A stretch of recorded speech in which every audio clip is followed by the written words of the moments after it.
Let's start for exercise 7.2। लेकिन इसके लिए पहले आपको उसका बेसिक समझना पड़ेगा। 7.2 का बेसिक में सबसे मेन चीज़ जो है वो है परसेंटेज। अगर ये कंसेप्ट आपका क्लियर हो गया तो आपको सब कुछ समझ में आ जाएगा। पहले इस वर्ड को देखिए, पर और सेंट।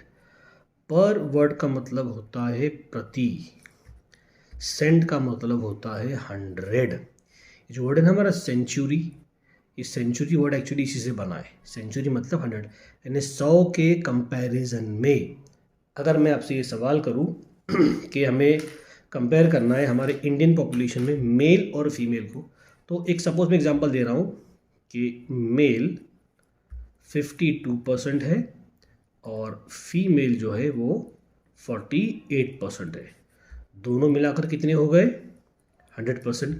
यानी 100 में से 52 मेल हो गए और 48 जो है वो फीमेल होगी। मुझे पता नहीं है एग्जैक्टली, मैंने एग्जांपल दिया आपको। तो ये होता है परसेंटेज, यानी 100 के कंपैरिजन में। अब जब आप इसको आगे सीखेंगे तो आपके वो एक्सरसाइज में आपको दिया गया है प्रॉफिट एंड लॉस के बारे में कि भाई सामान के पे प्रॉफिट कितना हुआ या लॉस कितना हुआ। और इससे आगे बढ़कर एक और चीज़ आएगी, उसे हम कहते हैं डिस्काउंट। तो यहाँ आपको कुछ बात ज़रा समझनी पड़ेगी। देखिए, मेन आपका ये परसेंटेज है, ये आपका अगर क्लियर हो गया तो प्रॉफिट लॉस भी आसान है, डिस्काउंट भी आसान है। इसके बाद आपको सिंपल इंटरेस्ट और कंपाउंड इंटरेस्ट दोनों आसान है आपको। अब देखिएगा, पहले जब मैं अभी ज़रा प्रॉफिट लॉस की बात करता हूँ तो इसमें किसी दुकानदार ने सपोज करके कोई सामान ख़रीदा है, उस सामान को उसने परचेज किया है। अब उसके परचेसिंग का जो कॉस्ट होता है, जो पैसा उसने इन्वेस्ट किया, तो उसको हम कहते हैं कॉस्ट प्राइस। शॉर्टकट में उसको हम बोलते हैं सीपी। यानी ये वो पैसा होता है जो दुकानदार ने लगाया है अपने काम के अंदर, या जो सामान उसने परचेज किया है। अब जिस रेट के ऊपर वो अपने सामान को बेचता है उसे हम कहते हैं सेलिंग प्राइस। शॉर्ट में उसे हम कहते हैं एसपी। अब अगर बात सिर्फ प्रॉफिट और लॉस की होगी, ध्यान देना मेरी बात पर, मैं क्या कह रहा हूँ। अगर सवाल में, क्वेश्चन में बात सिर्फ प्रॉफिट या लॉस की हो रही है तो आपका कॉस्ट प्राइस हमेशा 100% होगा प्रॉफिट लॉस के लिए। यानी आपको इससे ही कंपेयर करना होगा, भाई 100 रुपये के ऊपर कितना प्रॉफिट हुआ या 100 रुपये के ऊपर कितना लॉस हुआ। अगर मानो आपने कोई चीज़ को 100 रुपये में ख़रीदा और उसको 120 में बेचा तो आपका सेलिंग प्राइस कॉस्ट प्राइस से ज़्यादा है तो आपको प्रॉफिट होगा। या अगर आपने उसको 80 रुपीज़ में बेचा तो आपको लॉस होगा। ये सीधी सी बात है। तो आपका प्रॉफिट लॉस जो भी होगा वो आपका बेस, आपका कॉस्ट प्राइस होगा। यही आपको 100% मानना पड़ेगा और यहीं से आपको आंसर, क्वेश्चंस के आंसर निकालने पड़ेंगे। अब एक तीसरी चीज़ के अंदर शामिल होती है, उसे हम कहते हैं मार्क्ड प्राइस। मार्क्ड प्राइस, इसको समझने के लिए सिंपल चीज़ है, आपने कोई भी सामान खरीदा होगा तो उस पर लिखा होता है MRP, मैक्सिमम रिटेल प्राइस। उसी को हम कहते हैं मार्क प्राइस, यानी जो मार्क की गई है। तो एग्जाम्पल इस पेन का ले लेते हैं हम।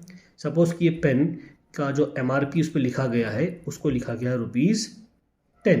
यानी ये पेन 10 रुपये से ज़्यादा महंगा आप नहीं बेच सकते हो। ये हमारे देश का कानून है।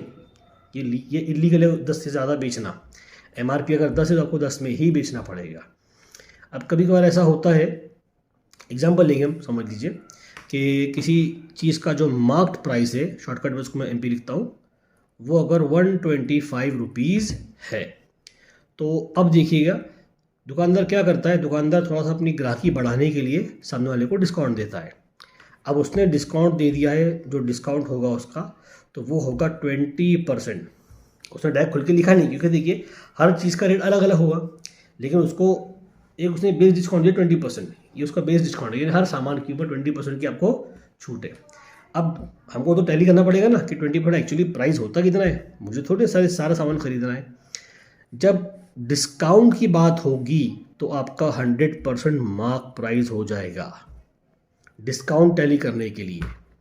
और जब प्रॉफिट लॉस की बात होगी तो आपको 100% जो है वो कॉस्ट प्राइस हो जाएगा। ये आपको बिल्कुल ध्यान से देखना है। अब देखिए, तो डिस्काउंट मुझे कितना मिला है 20% और मेरा मार्क प्राइस कितना है 125, तो मुझे 20% ऑफ 125 निकालना पड़ेगा। तो उसको मैं ऐसे निकालूंगा 20% ऑफ 125, तो 20% मतलब क्या है 20/100, और ऑफ का मतलब होता है मल्टीप्लाई 125 का एज इट इज़। देखिए 0 0 कट जाएगा, 2 1 ज़ा 2 5 ज़ा 10, 5 1 ज़ा 5, 5 2 ज़ा 10, 2 बचा, 5 5 ज़ा 25, तो 25 रुपीज़ का उसको डिस्काउंट मिलने वाला है। इट मीन्स अब ये जो 125 रुपये जो उस पर मार्क प्राइस था उस पर 25 रुपीज़ की छूट दे दी गई। अब उस कस्टमर को सामान कितने का मिलेगा, वो मिलेगा 100 रुपये का। अब देखिएगा मैं आपको क्या बता रहा हूँ, कस्टमर ने 100 रुपये देकर सामान ले लिया, इट मीन्स 100 रुपये में दुकानदार ने सामान बेचा, तो फिर कस्टमर दुकानदार के लिए जो सेलिंग प्राइस है वो कितना हो जाएगा 100 रुपये, है ना। अब दुकानदार अगर 100 रुपये में बेच रहा है, इसका मतलब थोड़ी ना कि वो नुकसान में बेच रहा है, उसने तो कुछ ना कुछ तो प्रॉफिट कमाया ना। मान लीजिए कि उसको वो चीज़ मिली है और भी कम के अंदर, इससे भी कम रुपये मिली है, मान लीजिए उसको चीज़ मिली है उसका कॉस्ट पहले 75 रुपीज़ था, थोड़ी देर के लिए मान लीजिए, इसका मतलब उसने इस पर कितने कमाया, उसने कमाया 25 रुपीज़, इतने का डिस्काउंट दिया 25 रुपीज़ का, और इतना ही पैसा उसने कमाया, लेकिन ये दोनों परसेंटेज में अलग अलग होंगे।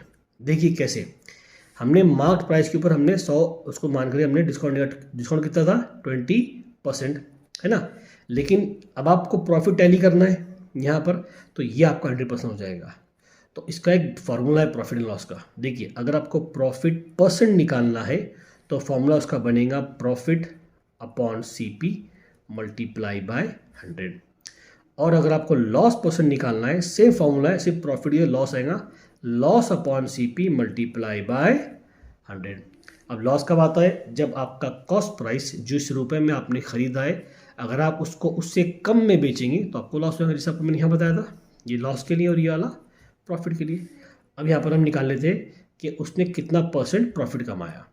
तो देखिए फॉर्मूला क्या हमारा, प्रॉफिट अपॉन CP यानी कि 25 अपॉन CP यानी कितना 75 मल्टीप्लाई बाय 100, तो ये तो कट जाएगा आराम से, 25 1 जा 25 3 जा, तो 100/3%, उसको ऐसा लिखो, या फिर इसको अगर आप और सॉल्व करेंगे तो 33 इंटीजर 1/3% इतना उसको प्रॉफिट मिला है।